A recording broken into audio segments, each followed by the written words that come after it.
So my practice of ambient dance is looking at ways that we can notice more of the dance in the world around us and the dance in the world within us.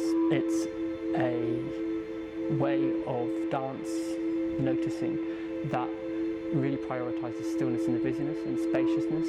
This doesn't necessarily mean it's all slow. I think of it as the mixture of tranquility and vitality. So the tranquil can be in the smallest movement of the hand, or it could be the hand swirling throughout space.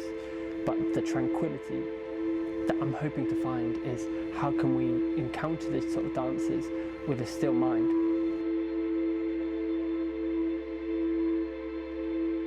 I think because the work is improvisational in nature, there's a really relaxed way of performing that doesn't have any pressure, which creates such a good feeling as a dancer. So when you're performing and rehearsing, you're so calm, you're so happy to be doing what you're doing that the outside doesn't matter.